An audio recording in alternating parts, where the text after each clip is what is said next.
Okay,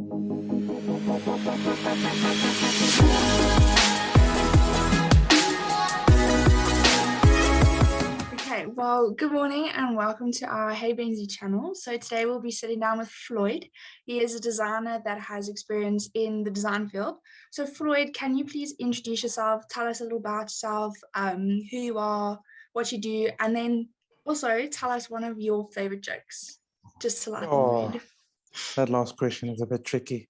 Um, yeah, well, I'm Floyd. I'm a 28-year-old designer. I think I've been working for 7 years now. Yeah, I studied at the Open Window. And yeah, I think I like gymming, I like eating, I like watching series, I like listening to music. I used to like drawing, not as much anymore, but maybe it's because I just stopped. Yeah. And then yeah, that's me basically. And a joke. Oh, my jokes are a bit dark. And the thing is, I'm not the type to like tell jokes. I like just They just come make out. something. Exactly. There you are. Yeah. Well, So yeah, that's me, guys. okay, so I'm going to start off. So these questions are to get to know you. So Mhm. tell me, how's your day been so far? How was work today? Oh, wait, today was a public holiday, so yay. Public holiday. Yeah. So far the day was good. Relaxed a bit, bracing myself for the new week. It's Mm. just started getting cold all of a sudden. So yeah. But other than that, it's been chilled. Oh, that's good. That's good. Mhm. And you said your favorite hobbies are gymming, listening to music. Would you say that's your Yeah. absolute favorite thing to do when you have time is gym? Yes, actually, because I'm kind of like I think I'm an introverted extrovert. So when I'm with people, I'm sharp with them, but I'd rather be alone most of the time, Mm. just in my own space. You know what I'm saying? Oh, I But understand I'm that. fine with people. I'm fine with people as well. Okay. And then Mm. give me 3 words that you would use to describe yourself. Mm, 3 words. I would say I'm calm, I'm insightful, and slightly funny. And slightly funny. Okay, cool. Well, hopefully you can give us some insights into all these questions today with a bit of your slightly funny jokes. Um, so so why did you become a designer? What made you decide to, okay, this is what I want to do for the rest of my life? Well, that's a tricky one because I actually wanted to become an accountant initially at some stage, but it was all like money driven. I was just like, I want this profession because they get paid a lot, you know? But then I just fell in love with design after seeing what these people are responsible for. You know what I'm saying? Yeah. On every platform, everything visually pleasing that you see, they did it. Mm. You know what I'm saying? So they really have an impact on society. That's why I actually thought, okay, you know what? I want to go this direction now Okay, because I feel that's like I'll enjoy it whilst making a living. You know what I'm saying? yeah, and I think that's important for us to all enjoy what we're Mm, doing so it doesn't become a mundane mhm, thing. Um, 100%. yeah. So design school never ends, at least for great designers. You continue to learn. Mhm. How do you learn and grow your knowledge and your skills? For me, it's a matter of actually staying on top of design trends. But not only that, you have to be mindful of what programs get released. So you Mm. just like you keep on top of them, and if like you can get your hands on those newly released programs, even if it's a trial version, you just get it for those 30 days and just fiddle with it and see if it's something that could potentially help you Yeah. do your job better. And then if it's something that you think you'd like, then save up if you have to, but get it and then just start refining on your skills, and then Okay. yeah, you'll be sharp. Yeah, I think we can all learn from that. Just dabble and try Mm-hmm. new things. If you could work for 100%. any other company here in South Africa or anywhere else as a graphic Mm-hmm. designer, who would it be and why? Actually, now that you asked me that question, initially it was an agency called Joe Republic, but I wanted to work for them just because they were a big name. I didn't actually know what goes inside it. You know what I'm saying? But now that I've been working at SIG, I'm actually happy here because it just made me aware of life. You know what I'm saying? It's in a sense that I'm talking about outside my designer hat now. I'm talking about as Floyd. I want to progress in life, and SEG offers me that platform to grow, not only grow, but job security as well. I'm Yeah. sure you guys are aware now we're in South Africa, things are tough and tricky and everyone's panicking. Is my job safe? Will I ever get a job? And stuff like that. So SEG covers that and it gives you a platform to grow. It's just a matter of how hard do you want it. So it's all up to you. Okay. So I can safely say I'm happy at SEG. Okay, well, that's a perfect answer. I love that. Mm. What are your favorite design styles to use in your work and your favorite design programs that you use on an everyday basis? Okay. Well, I have no particular design style. I'm fluid in that manner because you never know what briefs will require from you. Like before coming to SEG, I never used to do any video or rich media or animation, nothing. But now I'm fluent in those. Okay. And my favorite design programs, I'd say Illustrator, the Adobe Suite, the entire Adobe Suite. Okay, awesome. Mhm. So, Mhm. all right, so that's it for my questions of getting to know you. I Mhm. have a little word association game with you. So I'm going to give you a Okay. word and then just say whatever pops up into your mind. Have you heard of Canva? Yes. And Mind mapping. mine. Okay. Photoshop or Illustrator? Illustrator. Because Photoshop is just mostly photo manipulation. Illustrator, I like drawing. So it's more freedom using vectors and stuff like that. Okay. University. It's what you make with it. It's harder than what people think. And I think the social aspect is actually harder than the academic one because you have to have discipline. Yeah. Mac or PC? Mac. Okay, all right. NFTs. It will die down soon. Okay, cool. Last one, dogs or cats? Dogs, but I don't mind cats. Okay, cool. Well, that's it for me from my side. I'll be handing over to Lorenzo now to talk about office vibe and what you do. Hey, my turn. How's it, Floyd? How's it, Awesome man? meeting you. Let's jump right straight into it. So, office vibe. First one, what would you say will be the future of design or the next big thing in design?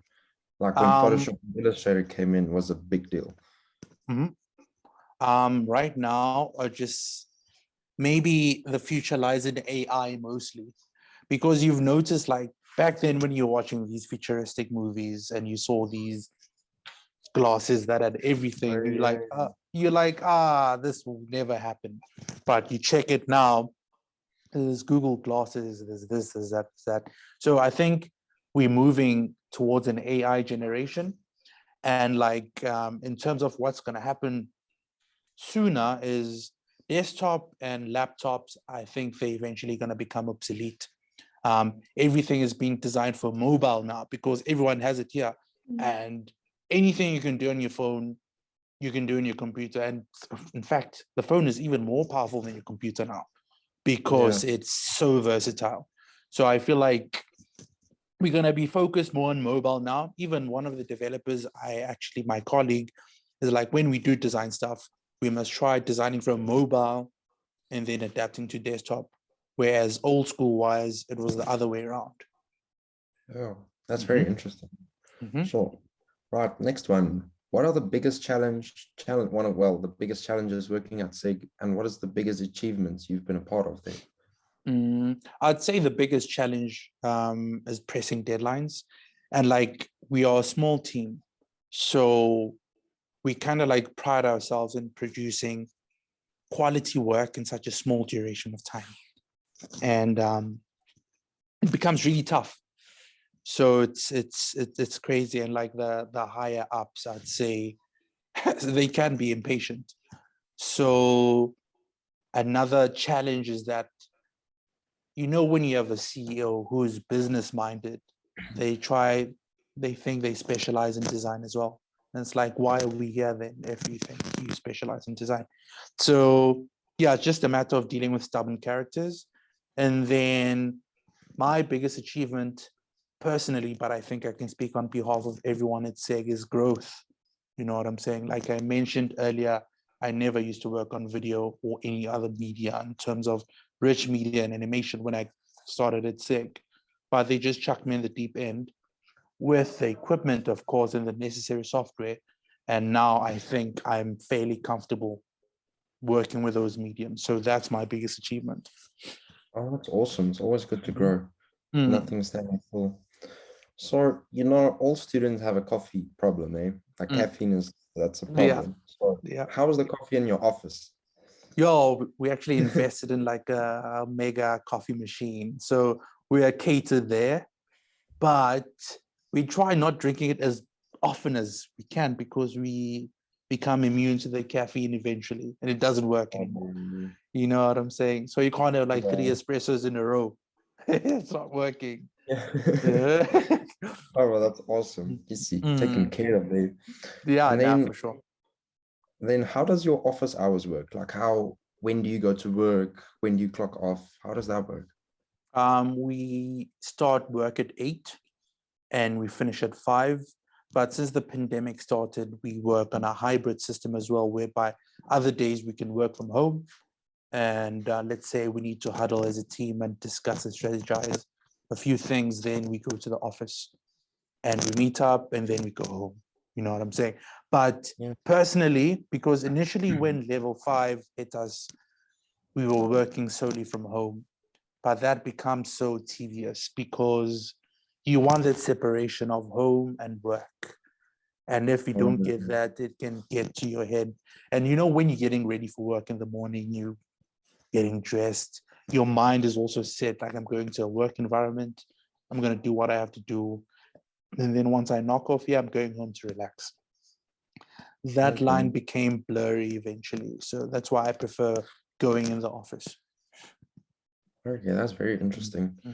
Then, in your opinion, do you get paid enough for the effort and the uniqueness of your work? Like just the interesting. Personally, I think so, because here at SEG, they'll check on how much you're improving. So because we're a small team, you can't hide behind other people like in huge corporates, whereby you're just a number. They judge the overall work, not just the piece that you worked on. But here at SEG, they narrow down on you and they're like, okay, Floyd is responsible for this, and this is what it looks like, and this is what it produced. So I feel like they do pay me fairly to what I'm producing, which is also a big plus because you get other companies where people overwork, but the salary just remains the same. Yeah, you hear a lot of that. And then last one from me is, do you work with other designers? And if you do, how does that work? Like, how do you collaborate? Yes, I do work with other designers. Another thing that people don't tell you is like you need a good work relationship with the people you're working with. So it shouldn't be just a matter of, I'm just working with Jordan or I'm just working with whatever. But you need to be able to communicate beyond that so that the flow is there. You know what I'm saying? So when I do criticize you eventually, you don't take it to heart. You know, I mean it the best possible way is the best solution.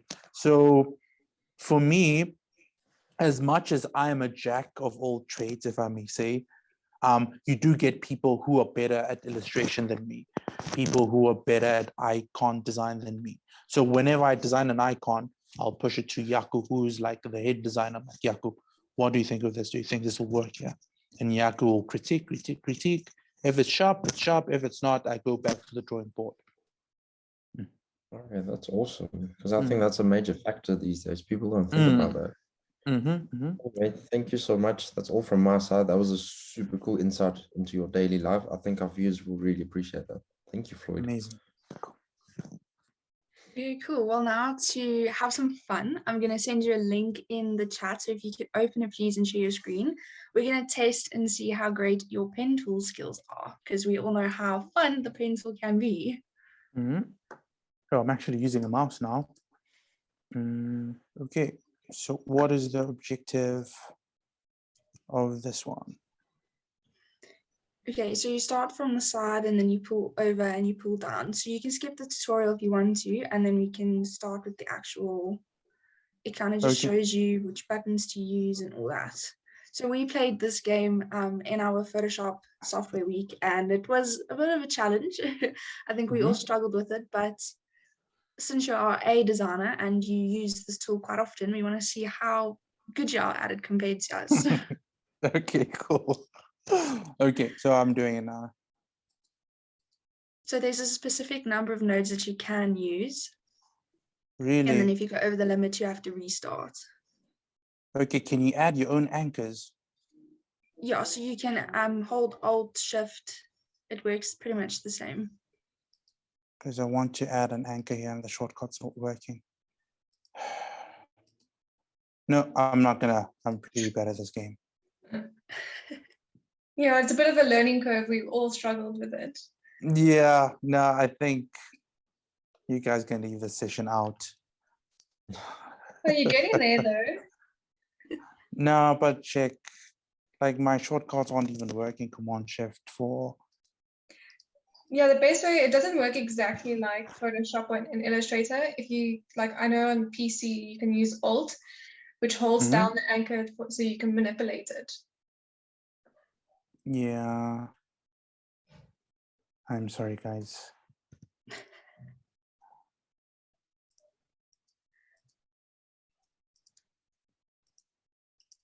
Because here, ideally, I would just go straight from here to here, just add an anchor in the middle, drag it down, and then curve on the sides.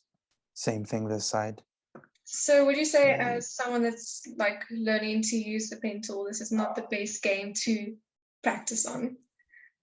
I would actually rather use the actual program I'm going to be using, because I know those shortcuts, I'm going to be utilizing them in the industry as well, you know? Yes. Because I can't apply the stuff I know in Illustrator here. You know, in Illustrator, it's almost like you can redraw this thing quickly. Yeah, no, it makes sense. Mm. So then maybe So we can carry on with the questions. Yeah, we can do. So if you want to stop sharing your screen, Floyd, you're more than welcome to. Cool.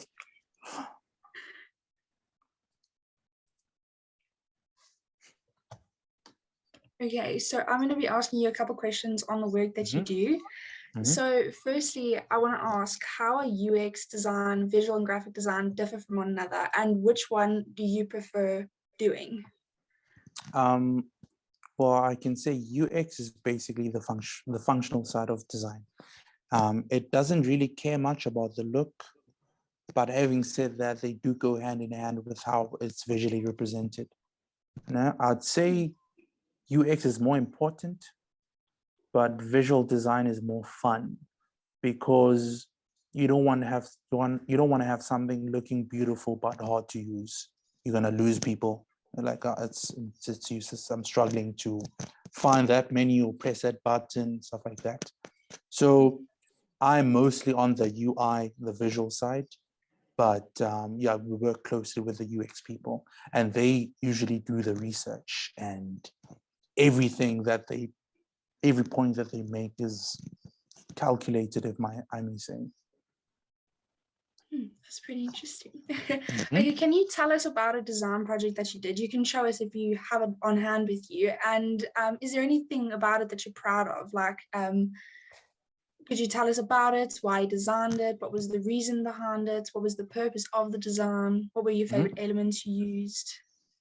So basically, there's an app, a concept app that we had to create, like a clothing store. So we decided to make one. This is not work. This is something on the side. Decided to make one for a thrift shop. So created an app from scratch. And this, I'm just going to show you the final mock-up video. If you don't mind, I'll share my screen now.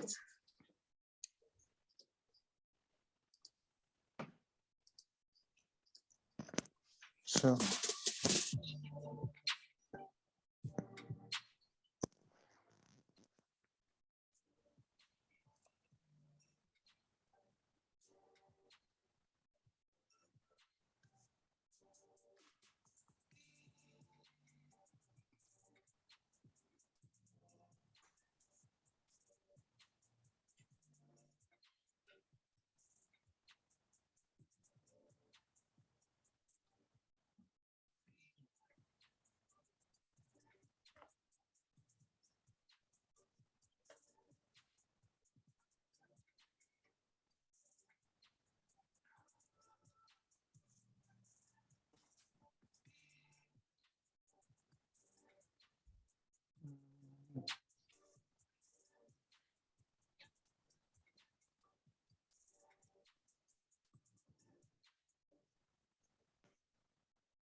Thank you Yeah, for sharing that, Floyd. It that's was awesome. that's it. Yeah, So that's Very really cool. cool. basically, yeah, everything from logo to the screens to the user flows and the actual video itself. I did it myself. Yeah, that's Wow, really that's cool. awesome. No, thanks. Awesome. So with the designs that you do you think that your designs can leave an impact on other designers? If so, what impact would you like to leave? One thing that I've realized, it's hard coming up with something original now. So my primary goal maybe with my designs is just to be able to inspire in terms of the ideas that other designers have, because essentially designer is a problem solver. Like your client will come to you like, I need this logo to pop and I need it for 1, 2, 3.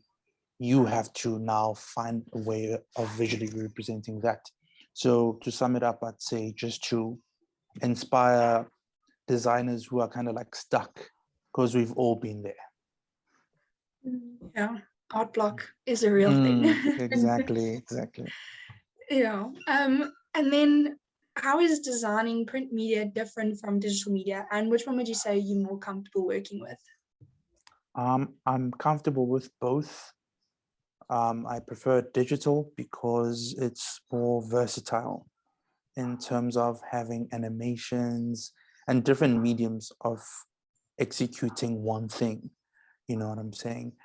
Digital media, print media is also cool. I feel like there's more freedom in the illustration front when it comes to print media, because then people can go crazy and just draw whatever they want or illustrate whatever they want and just represent that on the canvas.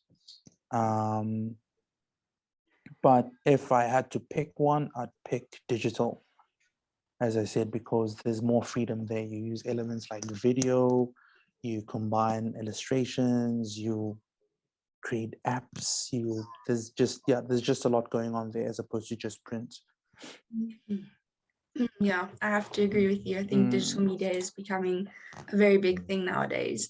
So when you begin designing a project, how do you go about choosing the colors? Do you use a specific process? Like what comes to mind when choosing colors? Well, I check the brief that's been given. It's rare for a project to come to your hands without a brief, especially in the industry.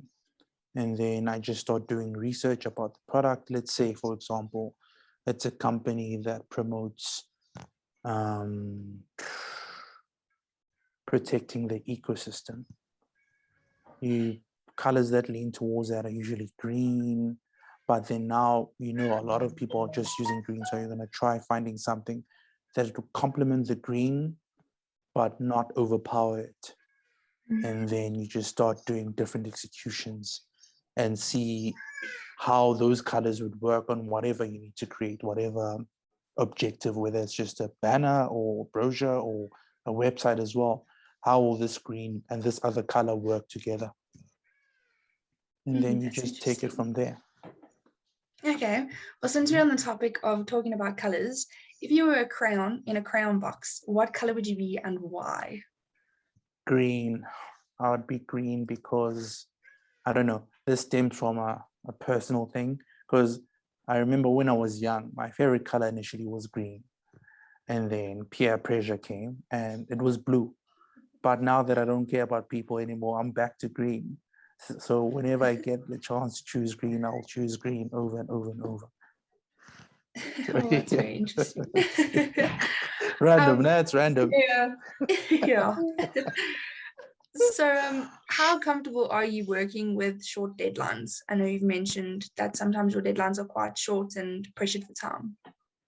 It's not ideal, but I'm fairly comfortable because SEG culture is short deadlines. So I know how to deal with the pressure, but I would rather not have short deadlines. The thing is with short deadlines, I'm pretty sure you guys have experienced as well. When they tell you there's a project, you have 3 months to do it. The first month, you're not going to do anything. You're like, you know what, I'll get to it. But like when they tell you guys you have a week to have this website up and running, tested and everything, then you know the pressure's on. Instead of spending 2 days trying to come up with the best logo, you're gonna just cut it down, conceptualize as quick as you can, get it for approval, and then move on to the next thing. So I'm fairly comfortable, but it's not ideal. Yeah. So since we were talking about digital media and social media and all that, what would you say is your favorite social media trend at the moment? And as a designer, what would you do for a client in order to fit into that social media trend, like trying ways to stick out from the rest? This might sound odd, but personally, I don't like social media, especially nowadays, in terms of all the content that's just happening there, because you just take it in, you internalize it, and it's always just like bad news that pops up. Bad news, fake people, and so it's hard to actually siphon and find the proper stuff unless you follow good pages, of course, like nice pages. And right now, I'd say my favorite pages would be like cinematography and stuff like that. But in terms of how will I try standing out for the client, it depends on what the client is, I think. Because then if it's like an ice cream company, you'll have to check on what the current competitors are doing, because you don't want to reinvent the wheel too much. I think that's sometimes our problem. We try being different for the sake of being different, whereas whatever's happening at the time is actually working. It's like, why are you trying to differ so much? What if you're trying to differ and then you end up failing? And it's like, but dude, green is green at the end of the day. Like a traffic light, for example, you won't change the yellow, the red, and the green. Those, they're there for a reason. You know what I'm saying? Don't try being different for the sake of being different. Yeah, I agree with you on that one. And so my last question before we end off, what is some advice you'd give to a designer that has just finished studying, they're starting out in the real world? What would you say they should do first? And what advice would you give them? Well, I think my advice is don't think you know it all. Don't slack. Work as hard as you can, because you never know who's watching. You know what I'm saying? And you must have an open mind, because like the briefs that you're given in university are usually fun and conceptual, and it's like you're creating an app to go to the outer space or something like that. Whereas in the real world, you're going to have to adapt to what the client wants. Maybe the client wants a presentation for whatever. You just need to do what the client wants and get paid. You know what I'm saying? That's the harsh reality that hit me, is like, it's not as fun as university projects. You just have to make it fun and hope that the client is open-minded as well. Well, thank you very much. I think we'll all take that advice when we finish studying. You have to. Yeah, so I think that's all we have for you today, Floyd. But like, thank you again, like a big, big thank you for joining us tonight and just giving us like some wonderful insights into what you do and what you like and who you are as a person. Thank you very much, guys. I enjoyed it.